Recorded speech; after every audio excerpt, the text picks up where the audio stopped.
Buckle up for me. Thank you. So when I was approached, I thought this topic's really interesting. I mean, Lou just said there's so many new ways to mess up your startup, and scaling is one of the more interesting and fun ways to mess up your startup. And so I thought it could be good as a short presentation. So why am I standing here? So I've been doing internet stuff since the dark ages, 2003, founded an e-commerce marketplace. We grew to about 80 people, sold that at some point. Then I was at Wooga, a Berlin-based mobile games developer, joined when it was about 40 people, grew that to about 250. And now I joined the dark side and I'm working at a VC, with less than 20 people, and we're hiring one more. So all my experience in scaling is really getting used there. So that's kind of my experience in scaling organizations. And before I get into some details, what I wanted to do is to talk a bit about the basics of scaling, which to me, what is very important is you have to always be adapting. You have to always test ideas you steal from other people and stop doing things. And if you think about it, if you look at the processes which maybe Google uses, if you apply those to a 5-person startup, you'll kill the startup pretty quickly. On the other hand, if Google operated the same way as a 5-person startup does, it wouldn't work either. If you have multiple locations, if you have multiple products versus single product, if you have, depending on what kind of business you have, it's very, very different how you need to scale. And so what you always need to do is you need to figure out, where am I right now? What kind of organization do I need? How much organization do I need? And then always test things. So one of the things I really like doing at Wooga, for example, is I bought a book where the Google VP HR said, how is Google HR structured? And then you read it, and probably 50% is completely irrelevant. Another 20% sounds a bit nerdy. But then there are some ideas which you say, maybe I should start doing this and take it over. So always kind of test ideas you steal, and then stop doing things as well. I think it's one of the big dangers of organizations if you start implementing a process, implementing a structure, and then never really question it. I believe it's in the US. I mean, US legislation right now is a bit tricky, but one thing they do have which works quite well is to have laws which end automatically. And I believe that's also a perspective you should have quite often when implementing new systems. Say, hey, let's try OKRs. It works for Google, and they're worth 200 billion or something, and maybe stop doing them after 2 quarters. So talking about the adaptability you need to build your own management style, in my experience, there is a number of stages in a company's life which companies hopefully go through. And they tend to repeat themselves quite often. I'm sorry if the font is too slow or too small in the back. I'll try and be descriptive. But when you start your own company, it's a family, typically less than 10 people. It's one team, everyone knows each other. Information just kind of travels because you all sit around the same 2 desks anyway. You probably spend way too much time with each other, and everything's very tight-knit. Suddenly, after a while, after about whatever it is, I think the optimum number is 7 people per team, so after about 8 or so, teams start appearing. You'll have the split, you have marketing and engineering, maybe in the beginning, or typically you have engineering and everyone else. And then suddenly you have maybe an executive team or leadership team, and then these kinds of things happen. So I'd say this phase number 2 is somewhere between 10 and 40, where there's a few teams, nothing too dramatic yet. Sometime after that, departments start appearing, because you again, like cells, start multiplying. And you get into a situation where suddenly there's IT has back-end, front-end, and infrastructure with 7 people each. Marketing has social and performance and brand, or these kinds of things. And that's a whole different set of complexity. And actually most companies stay somewhere between these two for quite a long time. And then after 100 people, it's the wide unknowns, and it becomes very specific and quite different. So I'd say the less than 10 people, those are kind of the happy times, where, to be honest, also if you're a CEO of a startup in that stage, you're probably not doing a lot of CEO work. You may be looking for funding, that's a relatively important part, but besides that, you're probably doing either product or marketing or engineering or kind of everything, including fixing the printer. The one thing I believe which is important in the beginning, though, is to define the values, what you want the company to stand for. And this doesn't need to be a 2-week process you do in a, I don't know, nice hotel somewhere. But I think there are things which, for example, ownership, trust, transparency, these are set from the very beginning. And if you don't get this into your core team, it will be very hard to change later. So I'd say in that stage, you're still scrambling, you're still doing, and don't focus too much on these kind of scaling issues. Once you start adding a few teams, things become complicated. So the first thing is what I call osmosis, information osmosis. So information just traveling around by itself, that breaks. Your daily stand-up, which you hopefully did as a family, doesn't work anymore because you have 16 people standing in a circle. It gets boring, people don't really know what the things are. So for the first time, you have to do some CEO work. And for me, CEO work in this context is working on the company, not in the company. Sounds like there's only one letter difference, but I think it is quite an important difference. You're working on the company, thinking about the structure and the information flow, and not only working in it. And so this is where people start coming up with things like, for example, the weekly recap meeting, or maybe let's do a monthly status update, let's do an all hands, these kinds of things. Or also lead meetings. You know, suddenly you have the marketing lead talking to the engineering lead and not the engineer talking to the marketing guys anymore. So this siloification of information starts to happen, and it's important to manage it. Talking about roles, suddenly contributors become leads. You have this brilliant performance marketing person, and suddenly she's thrust into a marketing manager role. Even though she may be really good at managing campaigns, doesn't necessarily mean she's a great manager. Or in engineering, it's even more prevalent. So I think what's interesting is suddenly you have your pool of people, and they move into lead positions, despite often not being qualified for that. Something to pay attention to. Feedback needs to become formalized. This is a stage which you typically hit after maybe 2 to 3 years, or hopefully faster, but it tends to take a while. And then people start asking, well, I've been here for a year or two. In the beginning, everything was fun. We had beer in the kitchen and so on. But what is it with my career, my development, my feedback, and so on? So that's things which become important. And culture, you need to start thinking about. If you're the CEO, you can't rely on you transmitting your values to everyone. You need to do it through, again, starter sessions, information, and so on. So this is, I believe, one of the first critical phases in the company, when suddenly you're not one team anymore, but there's multiple teams running around. And what you also start to have is the typical engineering's too slow, marketing doesn't know what they're doing, if not we'd have more revenue, and product is clueless anyway, as is finance, PR, and management. So you have that split happening. Once you shift from kind of 40 to more than 100 people, I think this is one of the most interesting shifts. Leads turn into heads. So suddenly you have people like I used to be at Wooga, who are middle managers, who actually contribute very little value to the organization, except passing information around. Because you have heads who have leads reporting to them, who then there's people doing actual work. And so what you have is people kind of in the middle who then again need a quite specific skill set. They're pretty far removed from any actual work. They used to do it maybe many years ago, so they have a faint idea of what's actually happening, but then spend more time on thinking who needs to know what are the goals of these people, who do we develop, and doing HR work.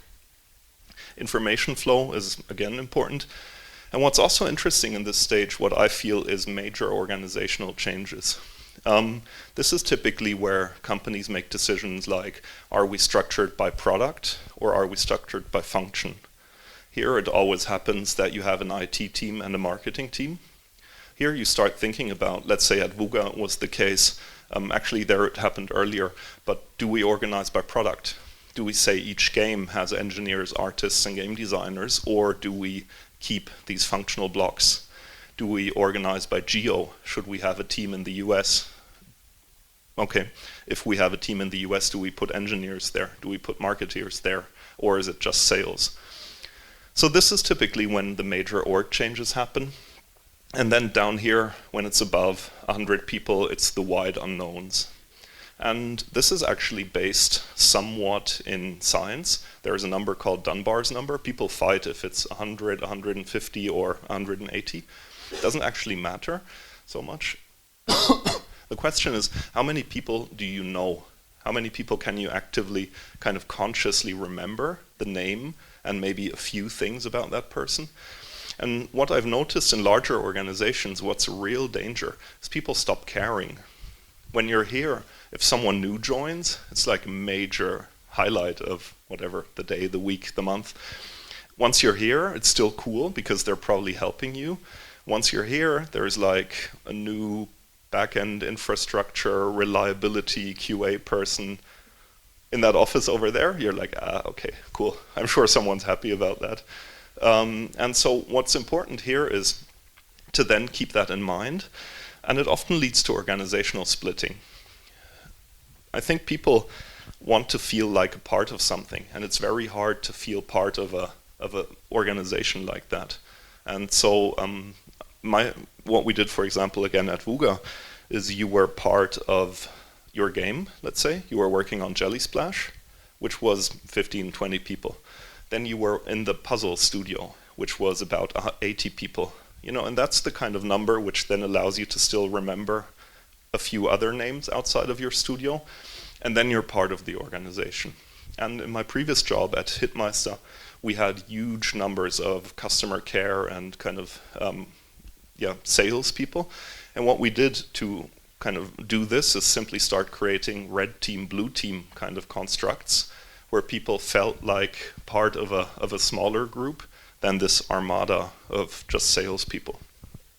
And so this is actually quite interesting. What you can do, again quoting Wooga, and there's actually at least 2 Wooga people in the audience, so it's quite cool to remember that, is, for example, mystery lunches. So what we did is we had a semi-random method of mixing people together just for lunch, and Wooga would pay for lunch.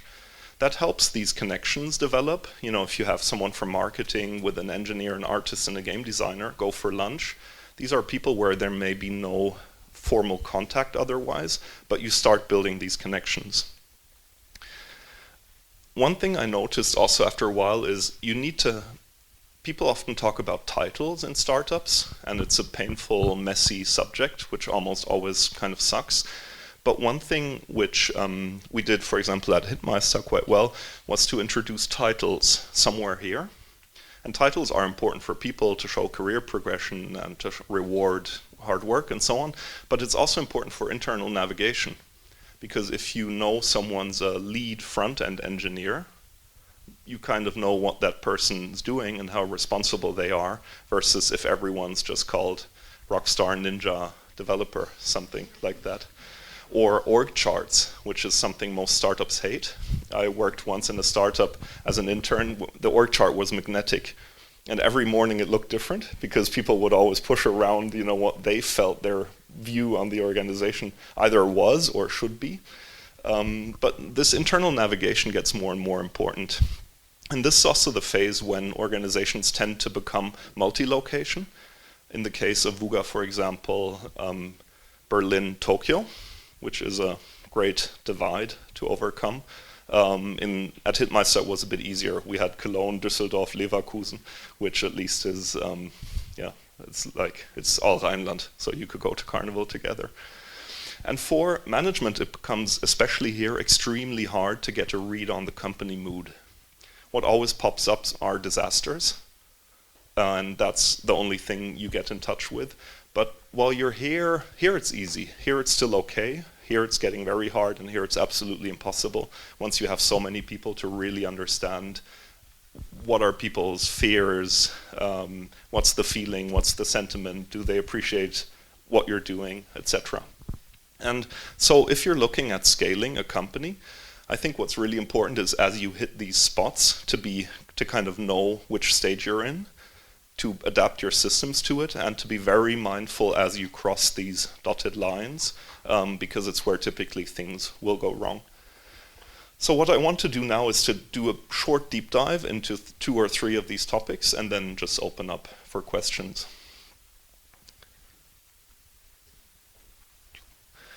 Feedback and development.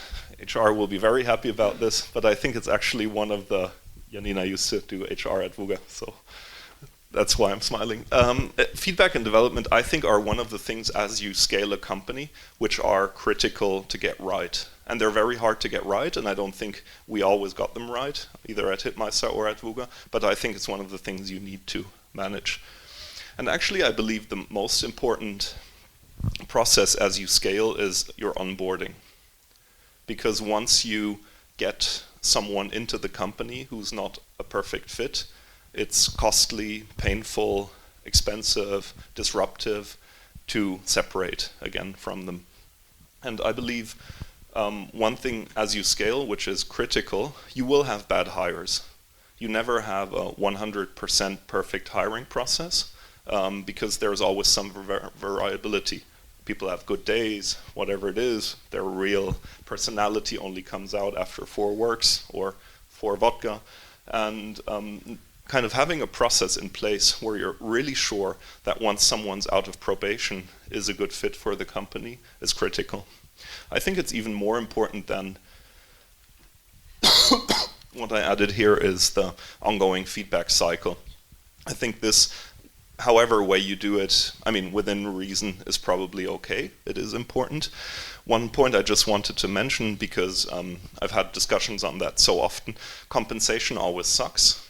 You can tie it to the interview, and then people are afraid in the interview, and it's a fight for more money, and there's not really an open feedback discussion.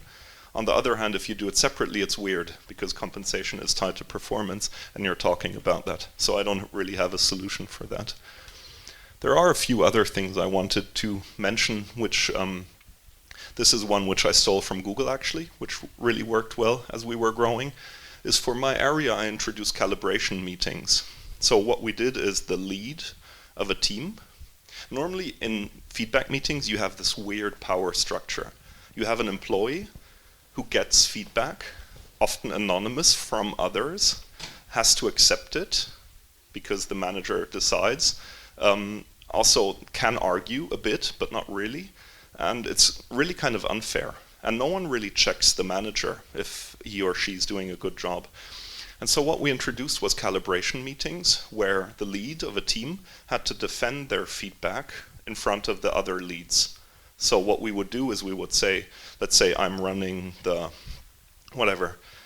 marketing team, and then there's operations, and then we say, hey, I'm going to give feedback to Thomas, and here's my broad statement, and this is how I grade him on outperform, just on 4 levels.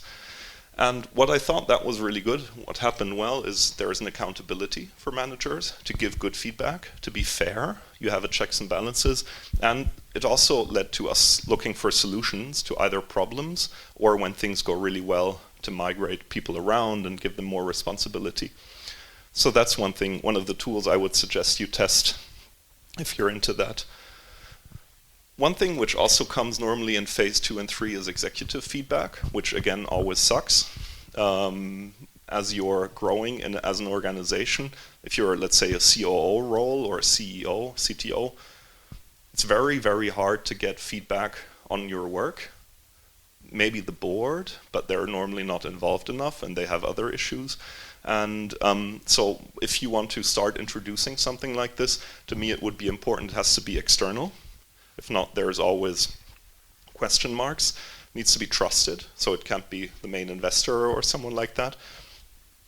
And I believe the person needs to be knowledgeable about the business, because we've had situations in the past where you have an external coach who then collects feedback, but if that person is removed from the business, it's very hard for that person to, to give good feedback and good input.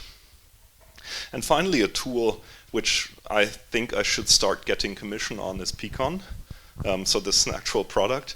And what it allows you, especially when you're in phase 3 and later, when you're really big, is to collect the mood the employees have and it allows you to drill down.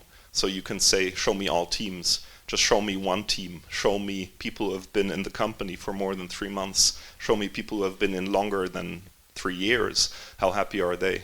And so this is something which I believe you should be implementing pretty soon. Now for a few key learnings on feedback and development. The first thing is focus on the stars and pay unfairly. Normally what people do is build systems to manage mediocre performance or underperformance. You know, how do we find the people who are not doing a very good job? And that's what a lot of managers spend most of their time on, you know, development, improvement processes, these kinds of things. But I think it's very important to focus on the people who are really driving the business. If you think of the bell curve of your employees, like the left tail. And then I think you also don't need to be very fair in paying them. Normally, the adage is, you know, kind of, let's do banding, let's do scales, let's do these kinds of things. But if you have someone who's really driving your business, who's phenomenal and fundamental and core to everything, just give them money, just give them a lot of money, and I think good things will happen, and they'll stay. And so one of the things I often argue for is unfair pay. Tell your boss if you're working somewhere right now. Second thing is, and this sounds a bit harsh, but in tendency, separate early. And there's often a tendency, separations suck. And I remember the first time when I started my own company, I let an intern go. And then and I didn't sleep. The first time I let a full-time employee go, I didn't sleep the night before. The first time we did a restructuring and let, at Hitmeister at the time, 25 people go in one day, I didn't sleep. And it always sucks. You tend to get a bit more used to it, and you, I think, get a better feeling of the process and what you need to do, but it always sucks. And that's why people tend to procrastinate on tough decisions. But I think for both sides, in retrospect, you always think, this is something I could have done 3 months earlier or 6 months, and I think it goes both ways. And in the same vein, when you're restructuring, and actually I believe this is something, when I see a startup now, also my new role as a VC, which hasn't gone through a restructuring, I'm always a bit skeptical or careful, because my tendency would be you have a number of people who were hired early who actually don't fit the profiles or the qualifications anymore. And I mean, maybe there was attrition or turnover in different ways, then that's okay. But in general, if there hasn't been some form of restructuring at some point, I think you'll have difficulties scaling. And when you are doing that, I think a common mistake is to try and, in a way, protect people or protect people's jobs. And that leads to a situation where maybe 3 months later you have to do it again, or 6 months. And that's then dramatically bad for morale. And so when restructuring, and as I said, restructuring to me is a normal part of growth as well, cut deeper. And finally, one of the learning, which doesn't really have to do anything with this, is make development employees' responsibility as well. This is actually something I adopted relatively late, but I got kind of tired of these feedback talks where people said, I'm feeling like I'm not developing, and then they sit there and look at you, and you're like, have you considered taking an Excel class? I don't know, or learn Spanish? I don't know. As a manager, it's always really hard to figure out how to develop someone. And so what we did at Wooga, or at least in my department in the end, was to say the employee, prior to the feedback talk, has to come up with concrete development goals, because that person themselves knows best what's missing, and then even try and find ways to mitigate it. You know, is it schooling, is it classes, is it training, is it a different role, is it an internship in a different team, whatever it is. And so to pass some of this responsibility to the employee as well. So in the blurb it also mentioned processes, and I think this is one of those, when you hear about processes you think about huge corporations. It's kind of a dirty word. And I think in general it makes a lot of sense to value people over processes. There are a few areas which I want to talk about very shortly, which I find important. The one where I have really zero tolerance for is the what I call keep me out of jail processes. And as you're scaling, these are ones where there's really no excuse if you don't have a handle on them. In our portfolio at Holtzbrinck, we had one situation where one accountant was sick. And then someone else sat at the desk and then asked, well, what's this box? And turns out that the box, it was about the size really of the chair, was full of unpaid invoices. And that was the reason why the internal numbers and the bank account never matched, because they were in the internal numbers, but not in the bank account. And that only came up after about a year, after that person was sick.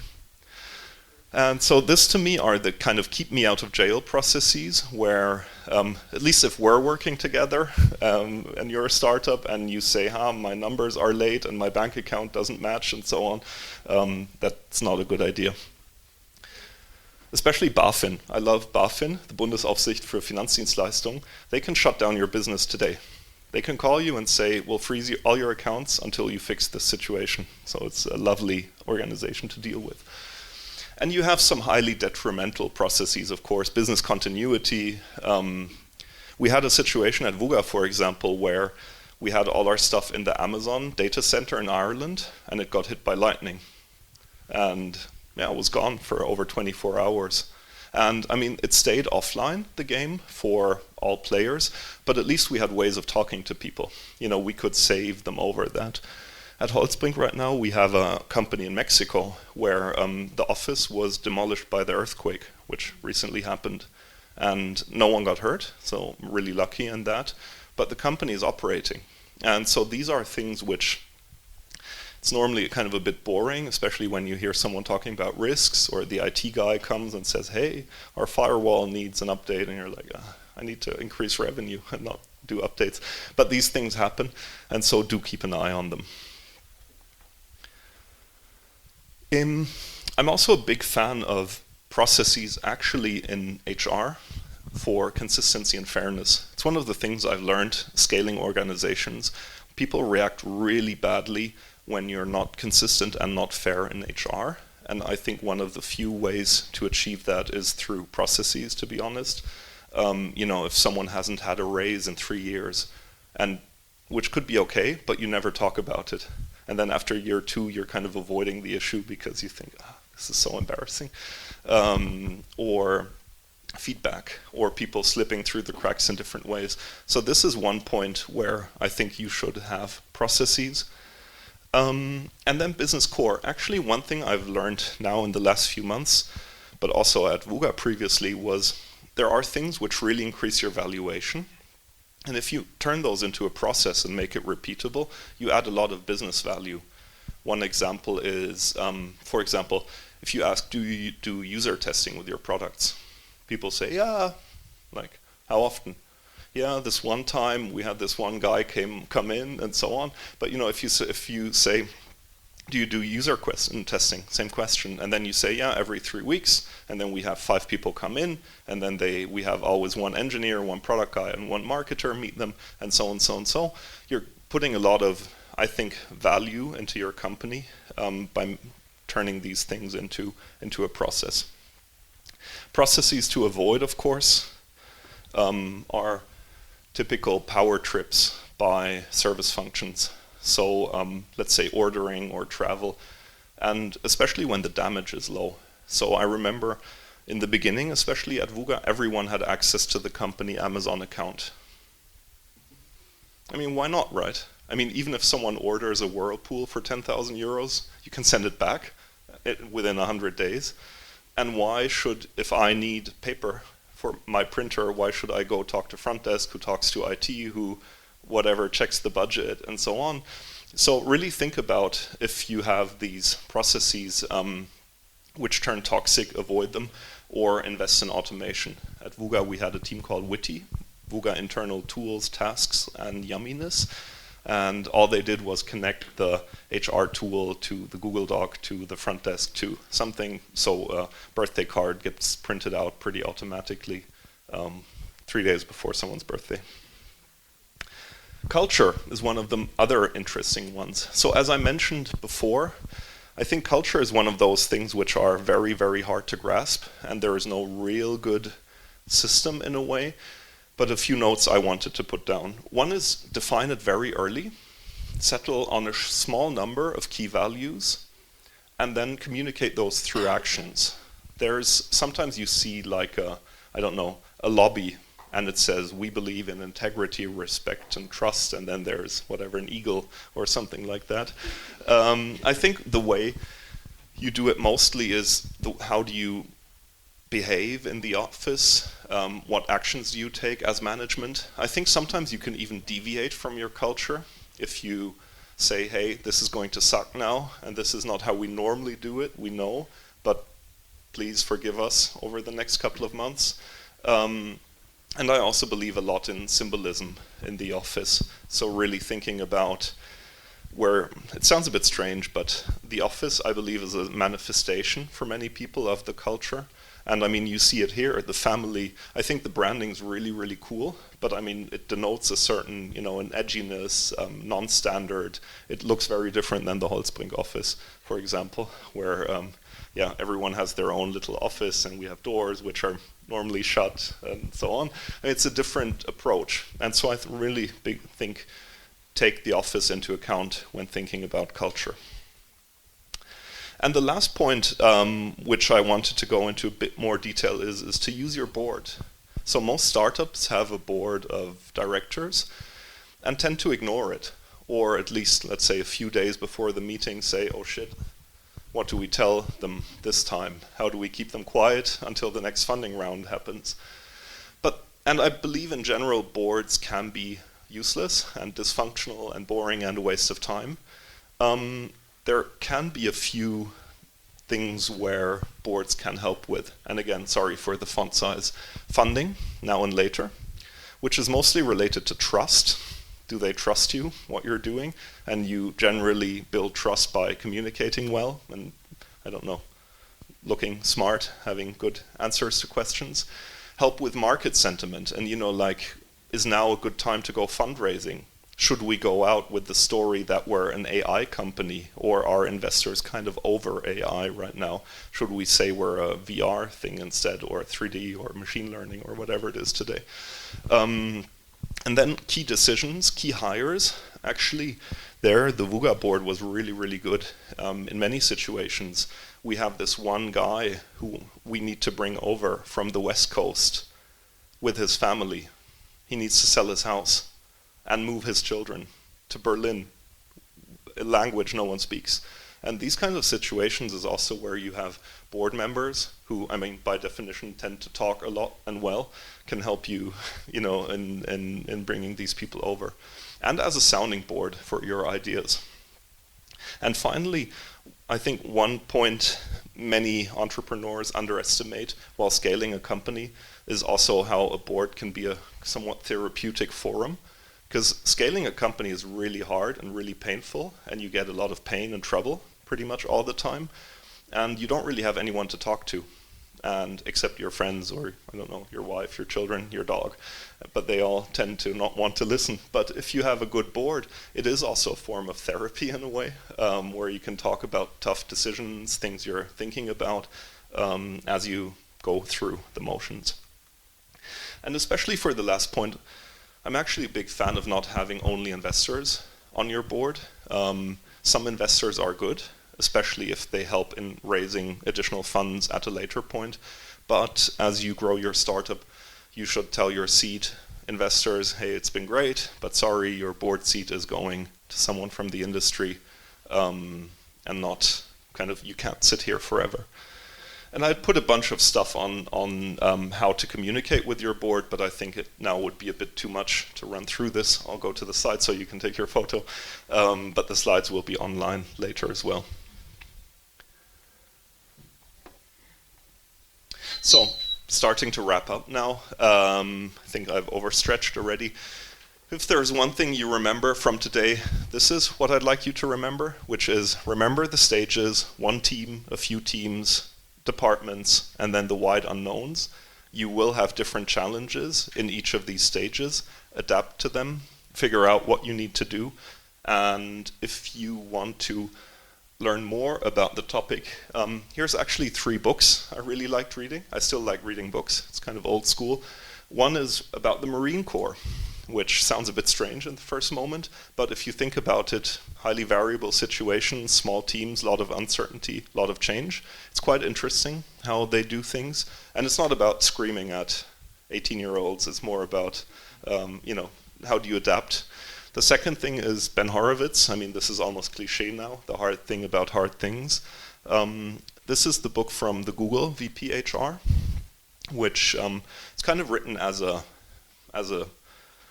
there's a section called feedback, and you look at feedback and you're like, oh, okay, this is what I could do. And then this is actually a friend of mine, but I still like his book, who was in Facebook, and it's more about talking about how these American large companies, which we often glorify, Apple, Facebook, Google, Amazon, how they're actually run from the inside. So it's kind of the antidote to these 3 to see how reality is. Yeah, and if you have questions, comments, insults, feel free to talk to me now or email me. And I'm trying to write some of this stuff up and put it on Medium. So if you're hopeful that I start doing that one day, you can follow me there, and then maybe articles will start appearing at some point. Cool, thank you.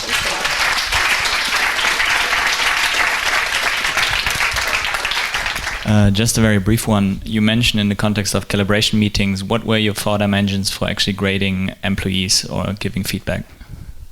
So we used the grading. So there were 4 categories, and one was there was a lot of discussion around this, but one was below expectations, where we really didn't separate between bad, horribly bad, and terribly bad. We just said kind of below expectations. Then we said meeting expectations, exceeding, and superb. And what was interesting about that is the idea was to give the kind of right side of the curve a bit more space.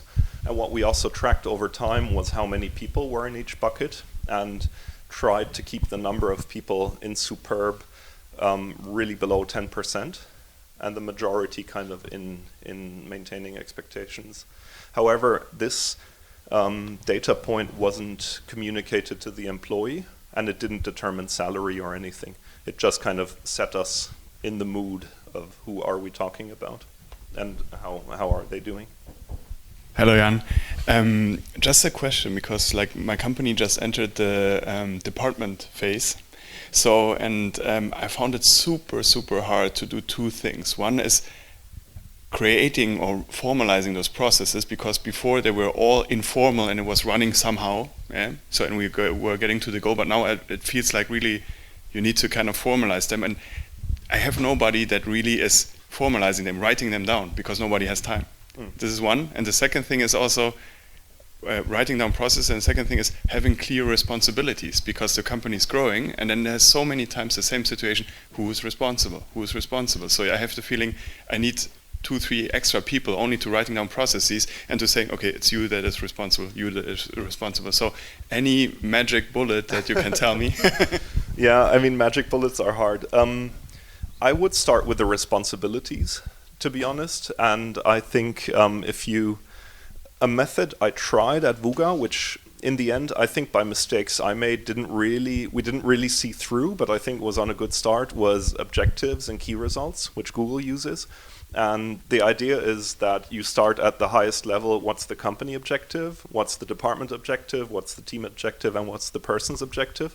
And I believe if you have more clarity on what you want a team to achieve, then that is also the lead's kind of objective, or goal or responsibility. I think if you have clarity on that, you can save on doing the processes for quite some time.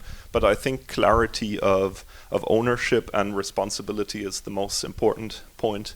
And I know Apple uses a system, they call it DRI, Directly Responsible Individual, where for every, let's say in a meeting, for every action point or so on, there's always a name next to it. And it can't be more than one, and it can't be a team, it's always one name. And that's one system which I sometimes fell back on. But in your situation, Yeah, I don't know about the headcount issue, but I think clarifying the responsibility, that's what I'd definitely start with. I have 2 questions about values. You mentioned there's it's 5, so probably 5 is just numbers, might be 6, 7, or 3. So I have first question: how did you find it? Because when we tried to do it all together, it became too softy, like family and all to be nice and like this, and nothing about result. So first question: how did you find? Second, if you had value as transparency. And how far you go with transparency if you had this? Thanks. No, it's yeah, of course, 5 is a number. I think people can remember 7 things. So if you aim for 5, you're okay. And then if you go to 6, you get my blessing too.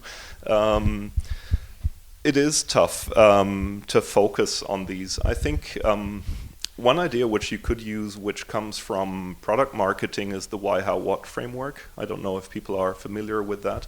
But I believe it's something which we were, for example, missing at Hitmeister. We were building a marketplace for products where people could buy stuff, which is not very inspiring in the long term. It's kind of hard to lead people into battle for like cheaper TVs, well, maybe for that. But and so one framework which I've seen companies use is to really figure out why are we doing this, and that's typically one thing, which could be. At Wooga, for a long time, it was bringing games to the 75% of the population, which is not covered by normal game companies. Bringing fun to the world in the end. And that's then a kind of a why are we doing this, which is quite strong, which maybe also helps then get the values underneath that. Where I agree, family, for example, is probably the most important value in the end, but it's in a business setting, not the one which will help you achieve that goal. And then I think it's a separation of where do we want to go, and then which values are important for us there. And and try and tackle it that way. And regarding transparency, so at both Hitmeister and Wooga, the default was, it's kind of what open data people call for, is open by default. And so in general, all Google Docs, the databases, the reports, and the back office and so on were public, or not public, but visible within the company. And I believe people don't abuse that. And it adds so much power to individuals to make right decisions versus, I have to ask BI for that, that it's very, very powerful. And obviously you don't want people downloading all email addresses of your customers, or the salary information is not, at least for us, is not public, even though some companies started doing that. To me, the mindset is, why is this Google Doc locked? Why can't it just be open to anyone? And then obviously people still have to find it, but it also removes the excuse, I didn't know. Because if things are generally public, you can't really say I didn't know, then it means, I didn't look for it, which is kind of your own fault. And so that's the approach I would take. And so I think in the end, there is not a lot of data which needs to be hidden, including monthly revenue, could be public, and so on, unless it's like personally touching maybe individual customers or individual employees. My question is about hiring. So do you have any secret sauce how to hire the best person for the job? Or have you ever had the experience to can't hire the best work to find the person and maybe reach out to agencies or to outsource some tasks? Yeah.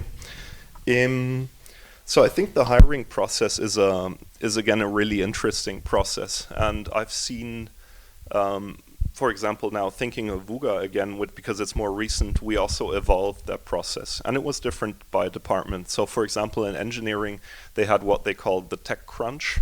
And that was a really demanding day of work in the end, including coding on the whiteboard and let's say 2 engineers grilling 1 applicant and so on at the same time. On the other hand, in let's say my areas, which was more marketing and so on, my main approach was to have a lot of visibility by the potential team members and maybe a few other leads into that person, and then have a discussion on whether we should hire or not. And in the beginning, I was really, really strict. So what we said at the beginning of the meeting was 3, 2, 1, then thumbs up or down, no sideways. And if it wasn't anonymous, if it wasn't one opinion, all thumbs up, then we wouldn't hire that person. However, then I started thinking about it a bit, and I figured sometimes maybe you need people who polarize. Maybe you need, especially when it's for topics like product marketing, maybe you need people who have, let's say, or 40% hate and 60% love is better than someone where everyone says, yeah, it's okay, I'm like that. And so I moved away from the one kind of 100% to my own system in the end. And I figured out that some of the people who got the most downvotes in the end performed the best.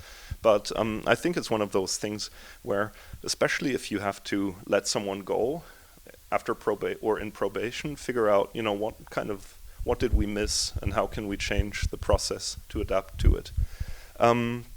Regarding recruiting, I'm a big fan of in-house recruiting. And there's models, especially more and more now, agencies will lend you their recruiters for money, of course, but you can rent recruiters for like 2-3 months at a stretch. I think there's value in having external agencies, especially on an executive level, because there are headhunters who have a very good network and know who's willing to change and so on. But I'd be skeptical of using outside agencies, especially for normal jobs in a way. All right, I have a question too, actually. How do you manage early employees, because they are part of your family, and I think they're the trickiest ones because you cannot just throw them out. They're part of your culture, but at some point they come to a stage where they maybe not can lead a team of 50 people, and so how do you deal with that? To be honest, I think it's an inevitable situation you will have, without sugarcoating it, because you have some who will maybe move into like senior specialist roles, and you can create, for your whatever super back-end engineers, say, hey, you're not a manager, but you're still earning as much as a manager because you're so specific and so on. But I think the reality is in the beginning, you will have hired people who are broader in their skill set and less experienced as leads, and a few will make the transition, and unfortunately many will also not. And then that's kind of the unfortunate reality. But then maybe what I've also found is that people who join early at some point also want to leave, because it's not the family anymore. It's like a bigger organization, and suddenly, well, we never had that, but suddenly you're getting like employee badges and company cars and whatever, a 6-digit employee number and so on. And then they say, okay, this is maybe also not what I signed up, and then they move to the next startup. Cool. Everyone. Hi, thanks. It's actually, my question is on the same line.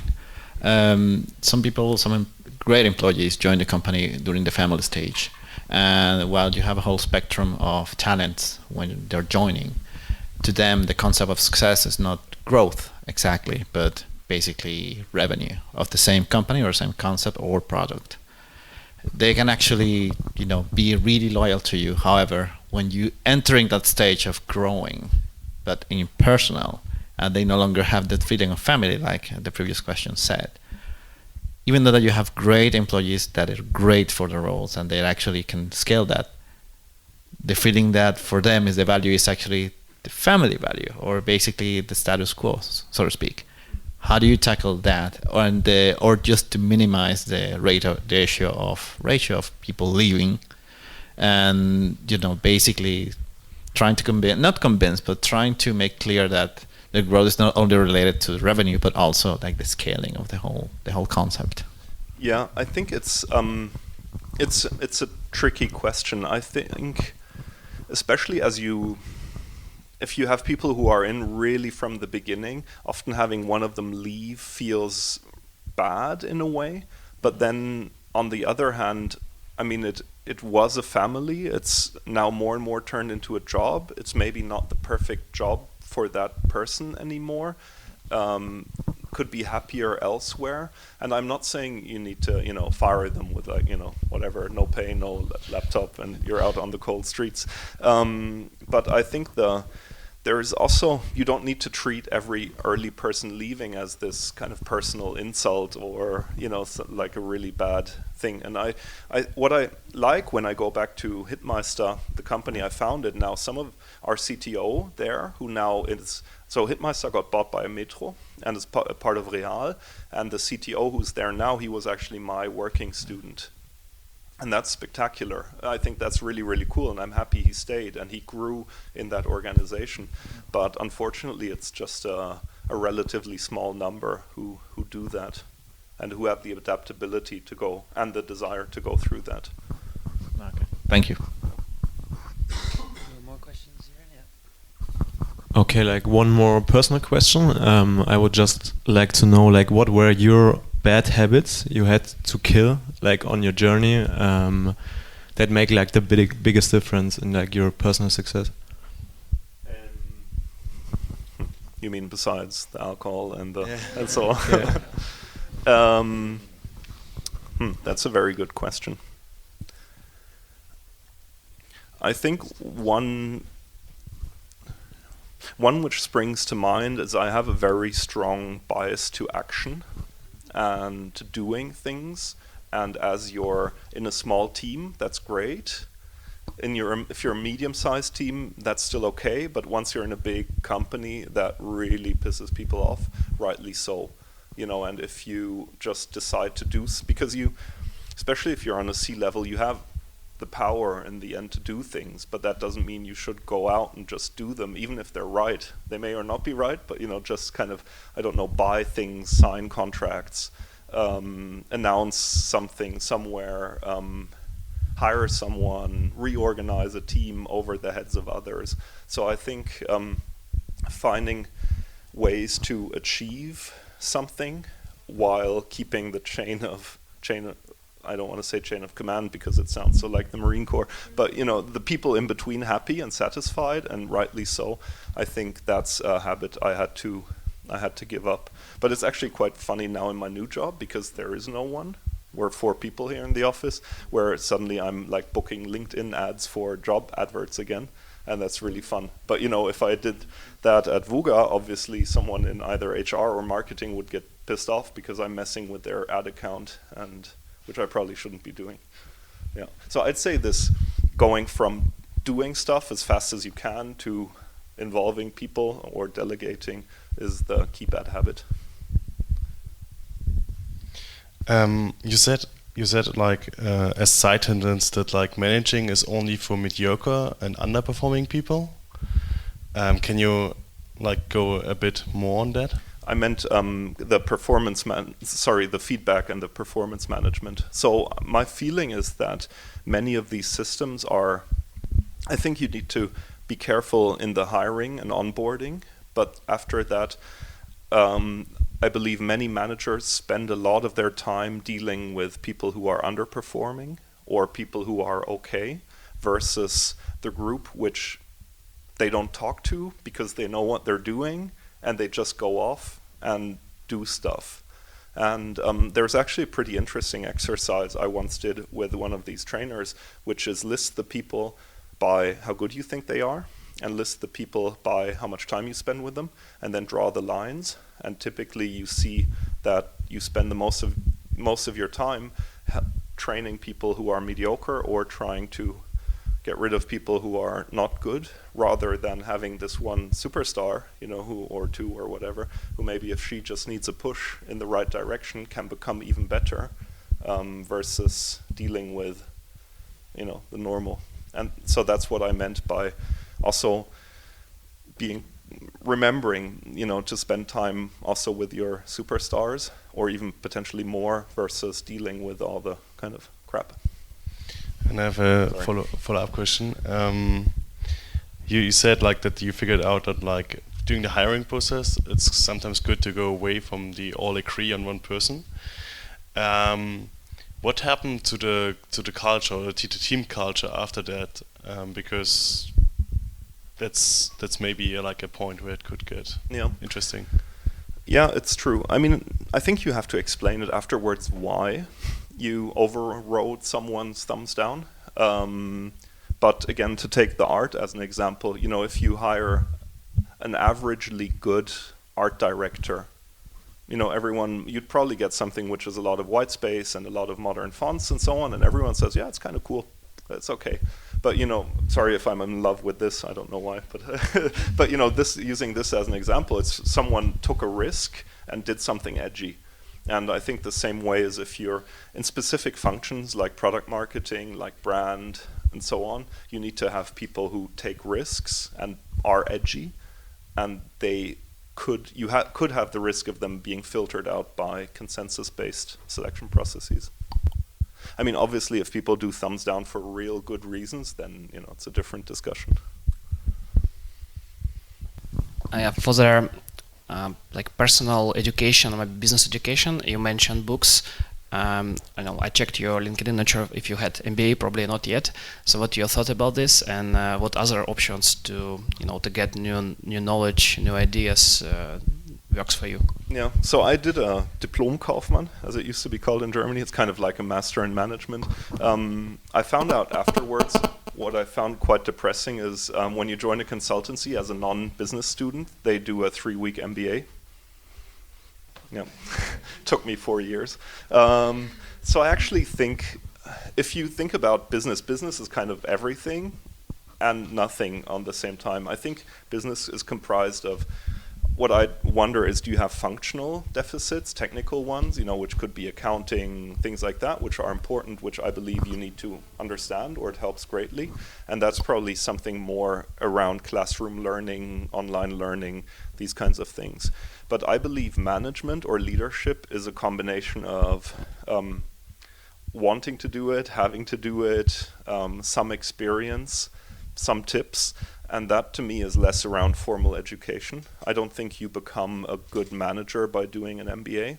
I think you become a good manager by, yeah, as I said, by, well, on the one hand, listening to people, spending time with people, learning, trying things on people, yeah, and then evolving that way. I don't really think it's too much about formal education. One thing I can recommend is finding a mentor. That's something which helped me quite a lot. So I had kind of two forms. On the one hand, as I was COO at Wooga, we had like a COO therapy group with the COO of SoundCloud and Delivery Hero. And we would meet up every 3 weeks and have one. We'd come from operations, so there'd be an agenda for our lunch. Kind of, this is my situation, how do you do it? And then afterwards, someone would write it up. That was very, very helpful, because all three companies were very different, but at the same time, how do you do feedback, how do you do compensation, and so on is not too different. And then what I also found helpful is to have a mentor who was significantly older than I am, and who had been through a lot of tough situations, who I could then also talk to once in a while. I mean, not constantly, but yeah, especially around stuff like, okay, I need to do a restructuring.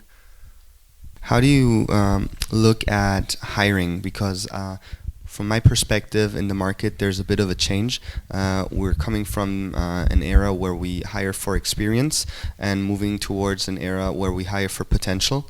And how do you evaluate between the two of those? Good question. I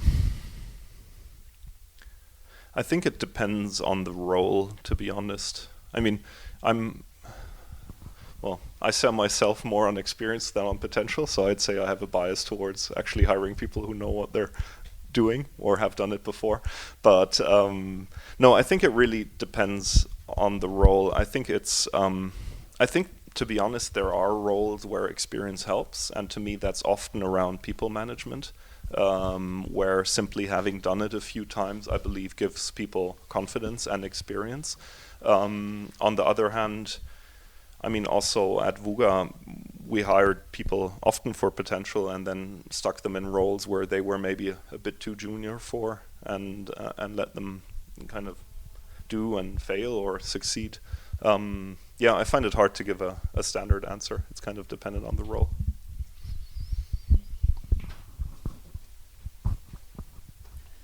We basically just set up a company in New York, so basically Delaware Corp. But how do you manage different time zones, maybe the culture as well? Because we have now one person over there since a month already, and the question is like, I've heard from someone to like buy 2 TVs, cameras that run 24/7, so you basically can speak directly through the TVs. It's kind of like an extended room for that one person, or maybe 2 or 3 in like the next 2 months. But how do you? Yeah, what are your tips on kind of like handle the situation? Yeah. So at Wooga we had the situation, we had 200 and let's say 50 people in Berlin and 4 in Tokyo.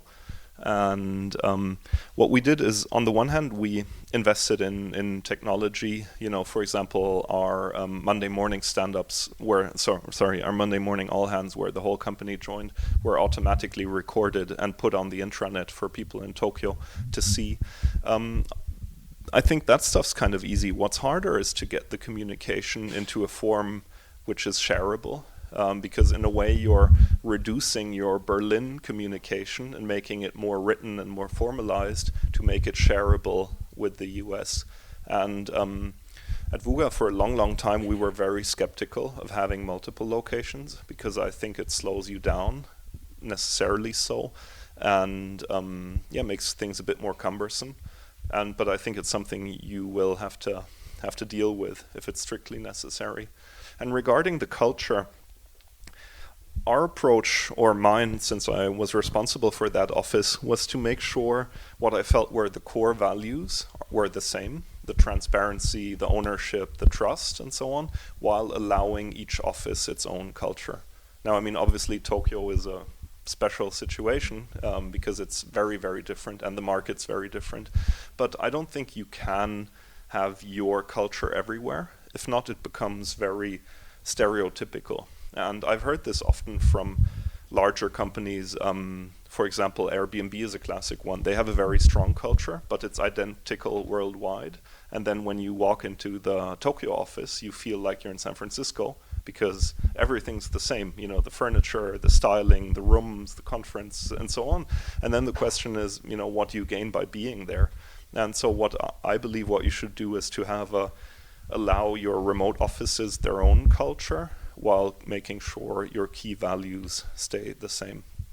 And what's tough is the question of mixing people. So there are companies who fly everyone into Berlin for their Christmas party. On the other hand, if you fly, I mean, SoundCloud did that, for example, for many years. But if you fly, whatever it is, 100 people from all over the world to Berlin, your Christmas party suddenly costs a lot more than it previously did. That's a tough one. So I definitely try and sync the leads, you know, and make sure they spend quite some time together. If you can extend that to the whole company, I guess depends on your profit margin, or which I guess is 0 if you're just starting up now. So don't keep them in Delaware. Send them an email, a Christmas card. Maybe I have another question, Jan. So we talked a lot about culture and making people feel like kind of good and appreciated, and have everybody following the same vision. That's the nice part, right? But on the other side, you have to, as you said before, you have the board, you have the investors constantly at your neck. So where are the numbers? Push the company up. You need to be profitable soon, otherwise we don't give you the money and all this stuff. So how the moment the company grows, I feel it's harder and harder to keep everybody focused and to keep a sense of urgency across the different departments. Yeah. So, for example, sometimes when I walk through the hallway and there's, let's say, our call center department laughing around, and we have like terrible performance, right? And I think like, what the hell are they doing? Like, why is their urgency not there, right? Yeah. So what practices have you implemented or worked well at Wooga, for example? Where that you can keep the teams focused, so they don't do like whatever they want, and it's not really like to the goal, and also to keep the sense of urgency. So they have to have fun, but they should always stay on the tip of their toes, right? Yeah, I think it's super hard, to be honest. Yeah, I mean, I think what's hard is keeping the sense of urgency up for many years, because people just also burn out, and after a while, not necessarily burn out in a clinical sense, but if you're sprinting for 2 years, then maybe you're also after a while kind of done with it.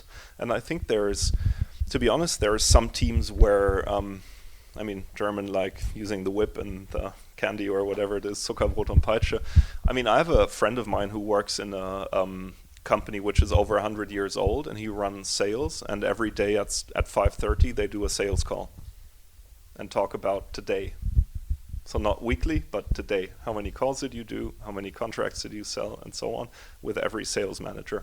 To me, that's the one extreme of keeping up the sense of urgency, but that's very business model dependent. So I think, to me, the summary would kind of be, I think it's very hard to keep up the sense of urgency, to be honest, over long periods of time. And my fear is you will have a dip into some kind of complacency or slowness. I think you will have people, especially the ones who are motivated, the focus on your stars people, they'll still be the ones where if you send them an email, you get an answer immediately, even if it's late, if it's important. But then I think you have to kind of accept the fact that there will be less sense of urgency, unfortunately. And I know the feeling quite well when you're still in the office late and you're the only one there. I don't have a good solution, to be honest. I get the feeling it's something you have to accept over time. Yeah. Very last question. Who wants to have it? Who has a good one? No pressure now. Yeah. Can you speak a bit about organizing teams on function and product? I think that Facebook initially had organized by function, for example, iOS developers, Android developers, and they switched to product like photos or newsfeed and stuff like that. Yep. What is your experience, and can you share some pros and cons for both options? Thanks. So looking at the company development perspective, you typically start functionally because you have 4 engineers, of which 2 are front end, 2 are back end, and then it kind of makes sense to group them together. And then over time, my feeling is most companies gravitate towards a product-centric organization, or at least one where you have big products and then within that functional teams. I think it's very, very hard if you have, let's say, 300 people, of which maybe 100 are engineers who are all in one team, and then you have the business owners and the product owners in a separate team. It makes it very, very hard to prioritize, to schedule, but also to get people involved and emotionally connected to the products they're building. And so my theory is, especially nowadays, where small groups can do so much, especially with frameworks and toolkits and agile development and frequent iteration, but also from a product side with rapid prototyping and mock-ups and so on, that in general, to focus people on products and to build that feeling of ownership and so on is more powerful than building these functional organizations. I think the functional organizations come from an old school assumption around efficiency. If we stick all 100 engineers in one room, they'll be super efficient, which I don't think is true. So what I'd always suggest is small product-focused teams, which are cross-disciplinary as much as possible versus functional ones.